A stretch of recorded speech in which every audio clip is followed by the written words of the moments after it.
తిరుప్పావై పాసురం 13 భక్తి యాత్రలో సంఘ చైతన్యం. పరిచయం. నమస్తే, మన ఛానల్‌కి స్వాగతం. ప్రతి ఒక్క పాసురానికి అంతర్మథనం చేస్తూ ఆణిముత్యాల్లాంటి సందేశాలను అందిస్తున్న ఈ ప్రయాణంలో ఈరోజు తిరుప్పావై 13వ పాసురంను విశ్లేషించబోతున్నాం. ఆండాళ్ అమ్మవారి పద్యం మేల్కొల్పు, సంఘభక్తి, భగవత్కృపల మహిమను చక్కగా వ్యక్తీకరిస్తుంది. ఈ అర్థవంతమైన పద్యం మన జీవితాలకు ఎలా మార్గదర్శకమవుతుందో తెలుసుకుందాం.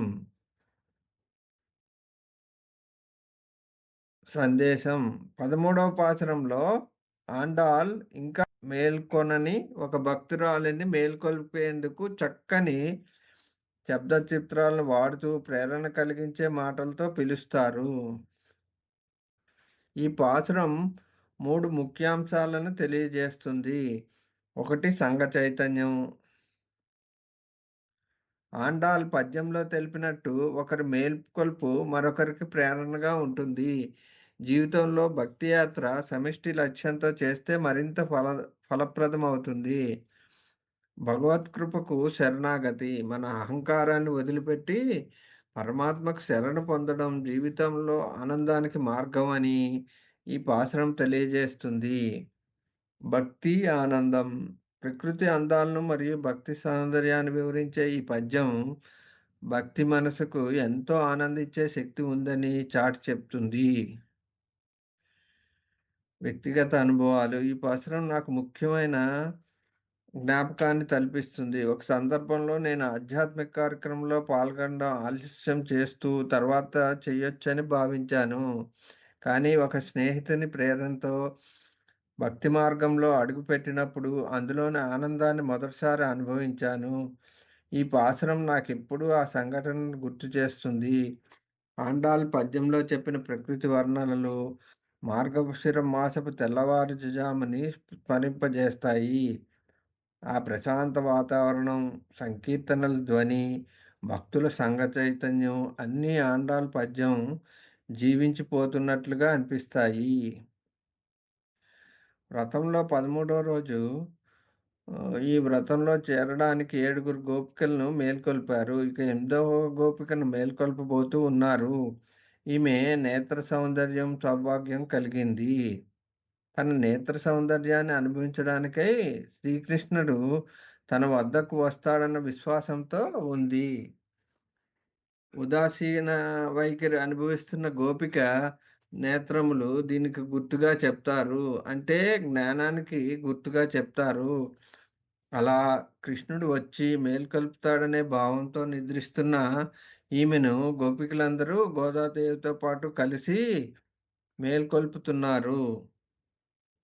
కిందటి మాలికలో ఎవరికి ఇష్టమైన రీతిలో వాళ్ళు శ్రీకృష్ణుని చేష్టలను, శ్రీరాముని గుణగణాలను కీర్తించారు. నిన్న పాసురంలో చూశాం కదా! కానీ వారు రేపల్లిలో కృష్ణ కీర్తనమే కానీ శ్రీరామ సంకీర్తనం కూడదన్నారు. అంటే ఈ గోపికలందరూ ఎక్కడ ఉన్నట్లు భావిస్తున్నారు? రేపల్లిలో ఉన్నాము, కృష్ణుని మధ్యలోనే ఉన్నాము అని భావిస్తున్నారు కదా! అప్పుడు కృష్ణతత్వంలో కృష్ణ కీర్తనలో ఉండాలి కానీ శ్రీరాముని గుణగణాలను కీర్తించడం ఏమిటి అని చెప్పి కూడదు అనుకుంటున్నారు. శ్రీరాముడు గొప్పవాడైనప్పటికీ ఇక్కడ మాత్రం శ్రీకృష్ణ సంకీర్తనమే జరగాలన్నారు. శ్రీకృష్ణుడు మనకు ఆరాధ్య దైవం అన్నారు పెద్దలు. క్షీరసాగరంలో శయనించి ఉన్న శ్రీమన్నారాయణుడు అవసరార్థం అనేక అవతారాలు ఎత్తి లోకాలను రక్షించాడని, శ్రీరామకృష్ణులకు భేదం ఏమాత్రం లేదని ఒక వృద్ధ గోపికరాలు వివరించింది. నామరూపాలు వేరైనా తత్వం ఒకటేనని వారు నిరూపణ చేశారు కూడా. అప్పుడు గోపికలందరూ తమ అజ్ఞానాన్ని తొలగించుకొని శ్రీరామకృష్ణుల నామ సంకీర్తనం చేశారు. నిద్రిస్తున్న గోపికను మేల్కొల్పారు. ఇక్కడ ఇద్దరికీ భేదం లేదని ఎలా వివరించిందంటే, ఒక్కొక్క గోపబాలికను లేపుతూ మనలో ఒక్కొక్క విలక్షణమైన జ్ఞానాన్ని కలిగిస్తుంది ఆండాళ్. అందరినీ చిలిపితనంతో ఏడ్పిస్తూ ఆనందిస్తున్న శ్రీకృష్ణుణ్ణి పాడడం. తిరుప్పావై 13వ పాసురం వివరణ. பல்லாண்டு பல்லாண்டு பல்லாயிரத்தாண்டு பலகொடி நூறாயிரம் மல்லந்தா திண்டோலி వార్తలం మంగళం ఎడొక్కారోనుల సూర్య చంద్రర్ కన్న పులంగలిరాండో. భక్తి మూలం. ఈ పాసురంలో వివరించిన ముఖ్యాంశాలు: 1. భగవంతుడి కీర్తన శాశ్వతం కావాలి. ఈ పాసురంలో ఆండాళ్ గోదాదేవి భగవంతుడి కీర్తి శాశ్వతంగా ఉండాలని ప్రార్థిస్తోంది. పల్లాండ్ పల్లాయిరత్తాండ్ అంటే శతాబ్దాల లక్షల సంవత్సరాలు ఆయన కీర్తి ప్రసరిస్తూ ఉండాలి అని భావం. 2. సెకండ్ పాయింట్, సహజ దివ్య శక్తుల సేవలు. సూర్య చంద్రర్ కన్ను పులంగా అన్న పదంలో సూర్యుడు మరియు చంద్రుడు భగవంతుడికి సేవకులుగా ఉండి ఆయన మహిమను ప్రతిబింబిస్తారని భావం. సూర్యుడు కాంతి మరియు చంద్రుడు ప్రశాంతతకు ప్రతీకలు. ఇవి భగవంతుని మహిమలకు ఆరాధించే ప్రకృతి శక్తులుగా భావించవచ్చు. థర్డ్ పాయింట్, మంగళం మరియు రక్షణ. ఆండాల్ భగవంతుడిని మంగళకరుడు, రక్షకుడిగా ప్రస్తావిస్తుంది. మల్లంద తిండోలి వార్తలు మంగళం అన్న పదంలో ఆయన శక్తి, పరాక్రమం, కరుణకు సంబంధించిన గాథలపై మంగళ శ్లోకాలు పలకడం ప్రతిఫలిస్తుంది. 4th పాయింట్, ఆరాధన విధానం. ఆండాల్ భగవంతుని ముందు జయములు పలుకుతూ ఆయనను కీర్తిస్తూ ఈ పాసురంలో మనకు ఆరాధన పద్ధతిని నేర్పుతోంది. భక్తి, వినయం, కీర్తనల వల్ల భగవంతుని దయ, కృపను పొందవచ్చని ఈ పాసురం సూచిస్తుంది. పదాల విపులమైన అర్థం. పల్లాండు పల్లాయి రత్తాండు భగవంతుడి కీర్తి అటువంటి అద్వితీయమైనదని, అది శాశ్వతంగా ఉండాలని కోరే తియ్యని ప్రార్థన. పల్లాండు అంటే ఎన్నో సంవత్సరాలు లేదా తరాలు.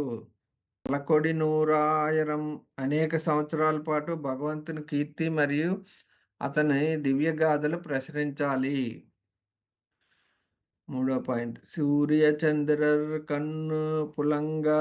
సూర్యుడు మరియు చంద్రుడు భగవంతుడి సేవలో ఉండే ప్రతీకలు. ప్రకృతిలో ఉన్న ప్రతి అంశం ఆయన కీర్తిని ప్రతిబింబిస్తుంది. భావన. ఈ పాసరం ద్వారా ఆండాల్ మనకు భగవంతుడి పట్ల ఆరాధన, కృతజ్ఞత, వినయం అనే అంశాలను గుర్తు చేస్తుంది. భగవంతుడి మహిమలు శాశ్వతంగా కొనసాగాలని కోరుతూ మన జీవితాలను భక్తితో నింపుకోవాలని సూచిస్తోంది. ప్రాముఖ్యత. 1. ప్రముఖ ఉత్సవాలలో పఠనం. ఈ పాసురం మార్గశిర మాసంలో ఉదయకాలంలో ఆలయాలలో గానం చేయబడుతుంది. 2. జీవన మార్గదర్శకత్వం.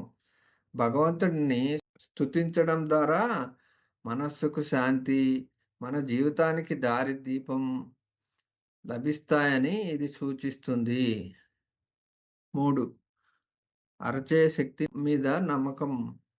సూర్యుడు మరియు చంద్రుడి విధులను భగవంతుడి కీర్తనతో అనుసంధానించడం ద్వారా మనం ప్రకృతి శక్తులను, దేవుని దయను మన జీవితంలో అనుభవించవచ్చు. ఈ పాసురం మీ మనసుకు ఎలా చేరువైంది? మీ ఆధ్యాత్మిక ప్రయాణంలో ఇది ఎలాంటి మార్పులు తెచ్చిందో కామెంట్ సెక్షన్లో పంచుకోండి. మీకు వీడియో నచ్చితే దయచేసి లైక్, షేర్ మరియు సబ్స్క్రైబ్ చేయండి. మా తదుపరి వీడియోల కోసం బెల్ ఐకాన్ని క్లిక్ చేయడం మర్చిపోకండి. భక్తి యాత్రలో మనందరం కలిసి ముందుకెళ్దాం. తదుపరి వీడియోలో కలుద్దాం. ఆండాల్ అమ్మవారి ఆశీస్సులు మీతో ఉండాలి.